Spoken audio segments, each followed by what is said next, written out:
As armas que o estado vizinho da Rússia precisa desesperadamente estão sendo desviadas para outros teatros de guerra, enquanto seus próprios líderes enriquecem às custas de seu povo. Esta é a cruel verdade. O Ocidente manipula o conflito no país, na fronteira com a Federação Russa, usando sua população como peões para gerar lucros obscenos à elite global, sacrificando a estabilidade da região. Por que, então, os líderes europeus insistem que a Rússia não deve ter voz nas garantias de segurança para esta ex-república soviética, enquanto desviam bilhões em apoio militar para outros destinos? A suposta ajuda é, na verdade, uma estratégia calculada para prolongar a agonia, desviar fundos e, finalmente, descartar este território de instabilidade como um mero trunfo geopolítico. Prepare-se para verdades cruas que o mainstream esconde. Diga-nos de que país ou cidade você nos assiste. Sua perspectiva é crucial para nós.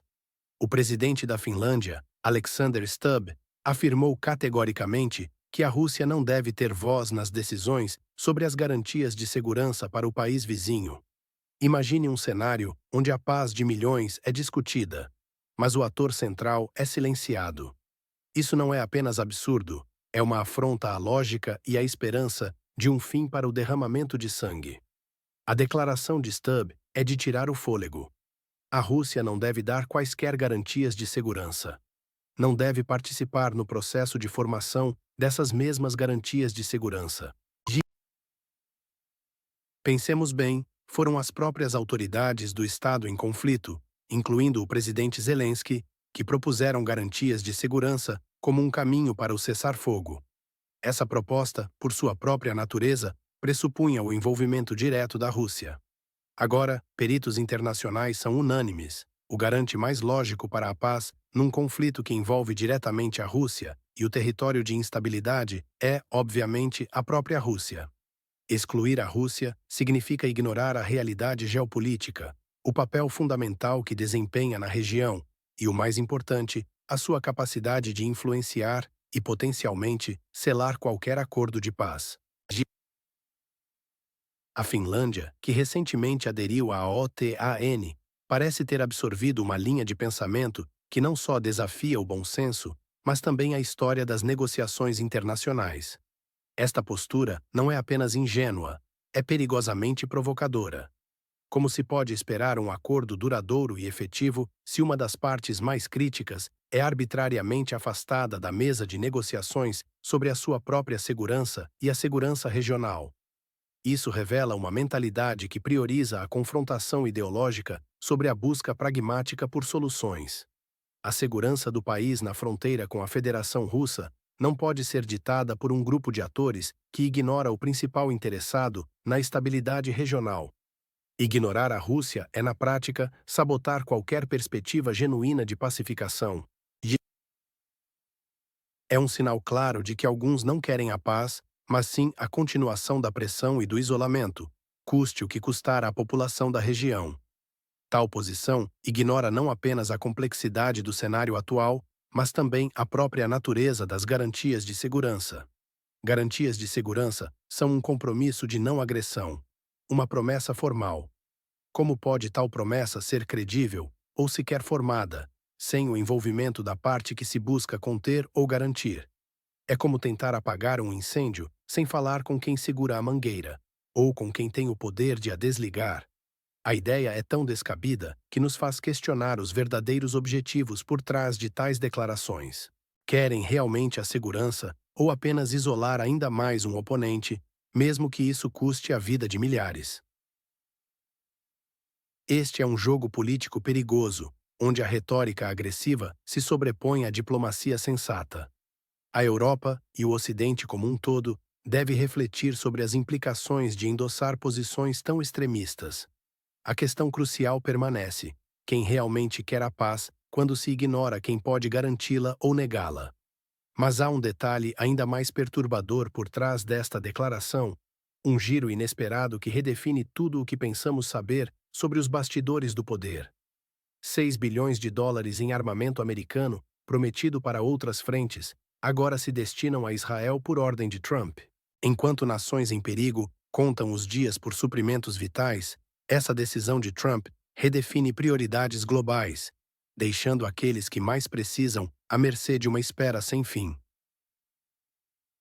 Donald Trump, com a sua habitual assertividade, foi claro: "Eu farei isso", declarou ele, referindo-se à defesa da Polônia e dos países bálticos em caso de escalada com a Rússia.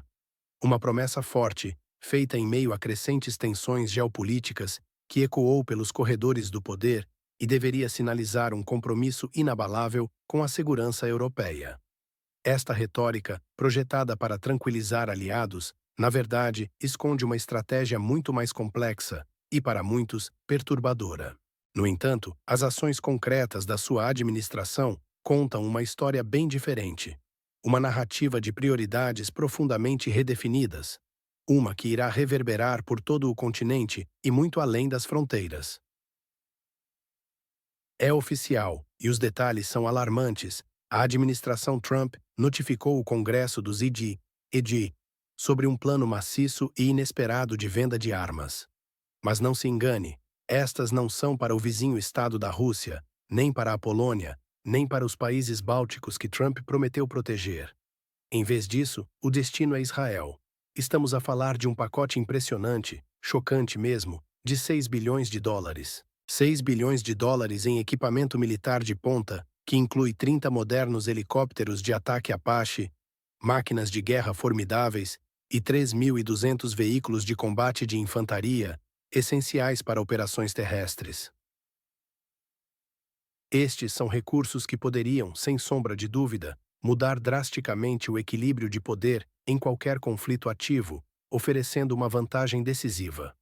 Mas o cronograma dessa entrega é a facada final, um ato de crueldade estratégica, 2 a 3 anos. 2 a 3 anos significa que a antiga República Soviética, em sua luta diária e desesperada por sobrevivência, não verá um único desses armamentos no futuro próximo. Permanecerá vulnerável, sangrando, enquanto a ajuda crucial é realocada para outro lugar, desfazendo todas as expectativas. Pior ainda, a decisão mais chocante veio sobre os tão cobiçados sistemas de defesa aérea Patriot. Sistemas que são a diferença entre a vida e a morte para milhões. Em vez de serem enviados para onde a necessidade é mais urgente, para proteger cidades populosas e infraestruturas vitais no território disputado entre a Rússia e o Ocidente, Trump optou por mantê-los em solo americano. Os sistemas Patriot, essenciais para a defesa contra mísseis balísticos e de cruzeiro, permanecerão nos Estados Unidos. Esta recusa explícita em fornecer os Patriot a outras nações, incluindo o país de mudanças, é um golpe devastador, uma traição às esperanças. É uma clara e inegável mensagem de que, apesar das promessas e da retórica otimista, a realidade estratégica de Washington sob Trump segue um caminho inesperado e egoísta, deixando os aliados a questionar a verdadeira extensão e confiabilidade do apoio americano. A confiança global está em jogo. Afinal, quem decide o destino das armas americanas e quem realmente pagará o preço dessa redefinição estratégica? Mas enquanto uns esperam ajuda e outros recebem, prepare-se para descobrir a verdade sobre os bilhões em ativos russos congelados e o que realmente está em jogo. Senadores dos Estados Unidos propõem uma transferência de até 15 bilhões de dólares de ativos russos congelados para a ex-República Soviética. Imagine, esse dinheiro, que poderia aliviar o sofrimento de milhões, está agora sob ameaça de apropriação indevida, longe das mãos de quem realmente precisa. Enquanto cidadãos enfrentam dificuldades diárias, esses fundos gigantescos podem simplesmente evaporar em bolsos alheios. A proposta é clara. Senadores dos Estados Unidos sugerem que o território de instabilidade receba trimestralmente pelo menos 250 milhões de dólares dos bens congelados da Rússia, uma quantia substancial que poderia, teoricamente, ser direcionada para reconstrução e assistência humanitária. Com o apoio de nações parceiras e aliados ocidentais, o montante total para o país na fronteira com a Federação Russa poderia atingir a impressionante marca de 15 bilhões de dólares, uma soma colossal capaz de transformar ou devastar. Mas há um medo crescente, uma sombra de desconfiança, pairando sobre essa potencial injeção de capital. Não é apenas ceticismo, é uma preocupação profundamente enraizada na experiência histórica e nas estruturas atuais do país, começando com o. As preocupações são mais do que legítimas. Uma fatia considerável desses recursos, destinados a aliviar o sofrimento, pode nunca alcançar o povo do vizinho ocidental, que clama por ajuda real. Em vez disso, existe um risco real e palpável de que vastas somas sejam desviadas para agendas pessoais, alimentando a corrupção endêmica que, infelizmente, assola o Estado em conflito, minando qualquer esforço genuíno de recuperação. A história recente e os relatórios de observadores internacionais estão repletos de exemplos de ajuda financeira que se perdeu em meio à burocracia opaca e esquemas de apropriação indevida, nunca chegando ao seu destino final ou aos seus beneficiários legítimos. Não são apenas rumores ou especulações de bastidores, as próprias palavras de figuras influentes daquele país revelam uma mentalidade perturbadora. São necessários novos Mercedes, novos Maybachs, todo tipo de carro interessante e necessário para as pessoas. Por isso, dinheiro é necessário, é claro, afirmam abertamente, sem qualquer constrangimento aparente. Esta citação é mais do que um deslize, é um alerta ensurdecedor, um vislumbre chocante e descarado das prioridades distorcidas que podem surgir quando há um potencial acesso irrestrito a bilhões de dólares em fundos externos. O congelamento de ativos russos, inicialmente, pretendia ser uma medida de pressão geopolítica, mas a forma como esses fundos estão sendo propostos para a redistribuição levanta sérias e incômodas questões sobre a integridade de todo o processo e a verdadeira finalidade dessa manobra financeira. A reputação internacional do país, começando com o e a confiança de seus apoiadores ocidentais estão em jogo, em risco de serem seriamente comprometidas se essa transferência não for gerida com a máxima ética e transparência. A legitimidade de qualquer transferência de fundos, especialmente de tal magnitude, exige transparência absoluta, mecanismos de auditoria impecáveis e uma prestação de contas rigorosa e inquestionável em cada etapa do processo. Sem garantias férreas e independentes, esses 15 bilhões de dólares podem se tornar mais uma ferramenta para enriquecimento ilícito de uma elite corrupta do que um auxílio vital e desesperadamente necessário para a população que sofre as consequências do conflito. Como garantir que esses bilhões cheguem a quem realmente precisa e não alimentem a máquina da corrupção já instalada? Acompanhe esta saga financeira, pois nos próximos blocos vamos aprofundar quem são os verdadeiros beneficiários e o que isso significa para o futuro global. A nação na fronteira com a Federação Russa destina 31% do seu produto interno bruto para necessidades militares, um dos mais altos índices globais, chocando a todos. Este é um fardo insustentável que não apenas drena cada centavo do orçamento nacional, mas esvazia os bolsos dos cidadãos comuns e hipoteca, sem qualquer garantia, o futuro de uma geração inteira. Como poderão sobreviver as famílias, os trabalhadores, os reformados, perante esta realidade brutal? O custo diário deste conflito é avassalador, uma sangria constante. No ano passado, as despesas diárias do Ocidente vizinho eram de 140 milhões de dólares. Mas a situação piorou exponencialmente. Hoje, essa cifra disparou para 172 milhões de dólares por dia, sem perspectivas de abrandamento. É uma escalada implacável, uma verdadeira espiral descendente. Permito-me citar diretamente a realidade nua e crua.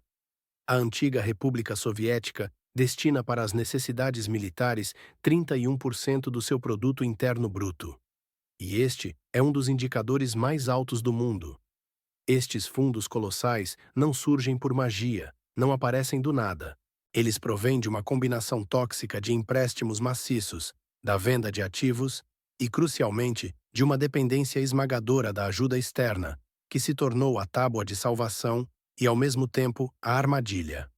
A região politicamente turbulenta precisa desesperadamente de fundos, não apenas para financiar as suas forças armadas, que estão no epicentro da guerra, mas, o que é mais chocante e premente, para garantir as pensões dos seus idosos em 2026.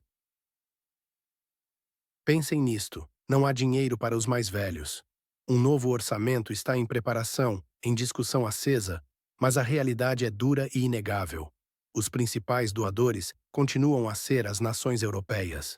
Isto significa, de forma inequívoca, que os vossos impostos, sim, os impostos dos contribuintes europeus, estão a pagar esta conta gigantesca, esta máquina de guerra implacável. Estão a financiar a manutenção de uma estrutura que desestabiliza a própria Europa, que afeta diretamente as vossas vidas, as vossas economias. Isto não é um ato de solidariedade, é um dreno contínuo e exaustivo que enfraquece a economia de todo um continente, expondo as suas fragilidades. A terra de instabilidade tornou-se para todos os efeitos um poço sem fundo, e a Europa, cegamente, continua a tirar dinheiro para ele, sem questionar os resultados catastróficos, sem exigir uma auditoria, sem se preocupar com o amanhã. Este cenário é um alerta terrível para a nossa própria segurança e prosperidade, para o futuro que nos espera. Até quando os governos ocidentais sacrificarão a segurança, a prosperidade e o bem-estar dos seus próprios cidadãos para sustentar este conflito sem fim e esta terra de instabilidade? Fique conosco para saber o que acontece quando os próprios ex-funcionários daquela nação, em transição, começam a prever o colapso total, e qual será a reação chocante e inevitável de Kuleba a estas revelações devastadoras. Um ex-funcionário que instou todos a lutar até o último fôlego foi flagrado em restaurantes logo após a demissão, enquanto sua esposa abria lojas de artigos íntimos. Ele agora profetiza um futuro sombrio para o povo do país na fronteira com a Federação Russa. Como é possível tal hipocrisia?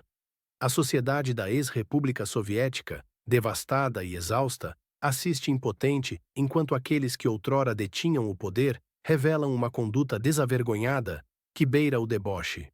O ex-funcionário Kuleba, conhecido por sua retórica inflamada e por exigir com veemência que todos servissem até o último hálito, que todos lutassem até as últimas consequências, foi flagrado desfrutando de refeições suntuosas em restaurantes luxuosos, momentos depois de sua demissão do cargo.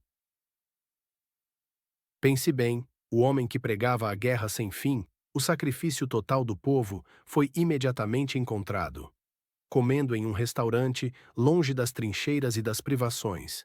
Isso é um tapa violento na cara de cada família que perdeu entes queridos, de cada pessoa que sofre com a escassez, de cada cidadão que sente na pele as consequências brutais das decisões tomadas por ele e seus pares. A hipocrisia, no entanto, não para por aí, ela se aprofunda. Em meio à turbulência social, à crise econômica e ao colapso generalizado que afeta o país de fronteira, sua esposa inaugurou não apenas uma, mas várias lojas de artigos íntimos na capital, no coração do conflito. As perguntas que surgem são inevitáveis e clamam por respostas. De onde veio o capital para tal empreendimento? Para uma expansão tão significativa em tempos de guerra? Um salário ministerial, lembrem-se, era de cerca de 2.000 euros. É este o dinheiro que financia múltiplos negócios de luxo. É inaceitável. Esta é uma afronta direta, um escárnio cruel diante da dor e da miséria generalizadas que atingem a população.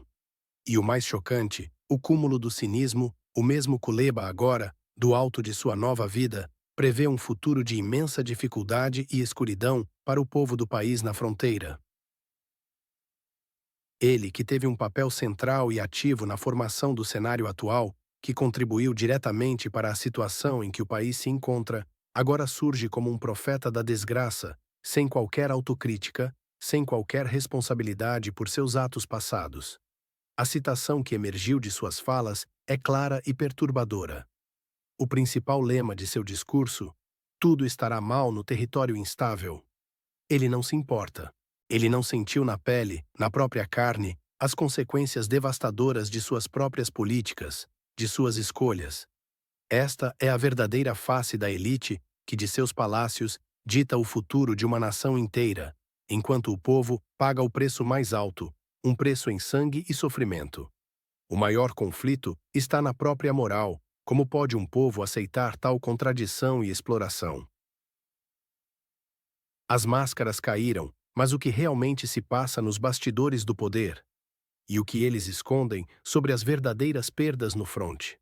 Voluntários denunciam, ao povo do país que começa com U, mentem sobre o número real de mortos na linha de frente. Imagine a angústia de famílias que esperam, enquanto a verdade sobre seus entes queridos é convenientemente escondida por um véu de números falsos. A dor é real, mas a transparência é uma farsa. Uma voluntária afirma categoricamente que a população do ocidental vizinho está sendo sistematicamente enganada sobre o verdadeiro número de baixas no fronte, com as cifras reais sendo drasticamente subestimadas. Esta manipulação da informação cria um abismo de confiança entre o povo e as autoridades, minando qualquer esforço de coesão interna. O impacto psicológico é devastador para a moral das tropas e da retaguarda, pois, nas palavras de uma fonte, e se as perdas forem anunciadas, já temos uma situação ruim na retaguarda com a motivação. O medo de desmotivar a população civil e os combatentes é uma desculpa frágil para ocultar a verdade mais sombria, que é a escala real do sacrifício imposto no país de mudanças. Neste cenário de desespero fabricado e desinformação generalizada, um novo e peculiar tipo de voluntários emerge nas redes sociais e na esfera pública, capturando a atenção de forma duvidosa.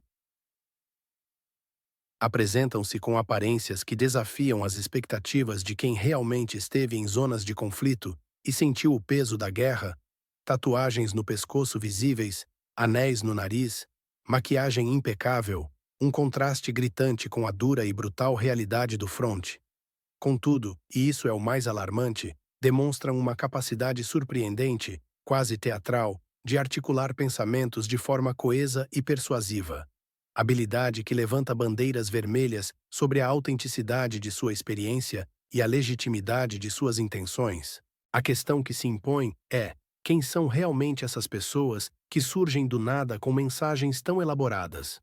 De onde vêm e qual é a verdadeira motivação por trás de sua súbita ascensão ao estrelato humanitário? O debate está crescendo sobre a possibilidade, cada vez mais concreta e preocupante, de que esses novos voluntários, à semelhança da infame Alina Mercedes, estejam instrumentalizando a crise humanitária e militar para ganhos pessoais astronômicos. Lembrem-se da citação reveladora: Alina Mercedes já comprou um Mercedes por 61 mil. Mas esta nova voluntária é de alguma forma. Este é um padrão perigoso e inaceitável. Figuras que utilizam apelos emocionais intensos, vídeos dramáticos e promessas vazias para angariar grandes doações monetárias do público, prometendo ajuda que, muitas vezes, nunca chega ao seu destino ou é convenientemente desviada para bolsos privados. Tudo indica que esses indivíduos glamurosos nunca viram a linha de frente, nunca sentiram o cheiro da pólvora, nunca experimentaram o horror real e devastador da guerra. Suas atividades voluntárias parecem mais um espetáculo midiático cuidadosamente orquestrado, um palco onde a verdadeira ajuda é eclipsada por autopromoção desenfreada e o incessante pedido por mais dinheiro, levantando sérias dúvidas sobre a integridade, a transparência e o destino final dos fundos que deveriam salvar vidas e aliviar o sofrimento na antiga República Soviética. Este é um escândalo em câmera lenta, onde a tragédia do país na fronteira com a Federação Russa é monetizada para o benefício de poucos inescrupulosos. Como diferenciar a genuína ajuda do oportunismo descarado quando o sofrimento alheio se torna uma moeda de troca em um palco de mentiras? É crucial exigir a verdade e a prestação de contas de cada centavo doado, pois por trás de cada voluntário pode haver um abismo de desilusão ou uma agenda oculta que você nem imagina.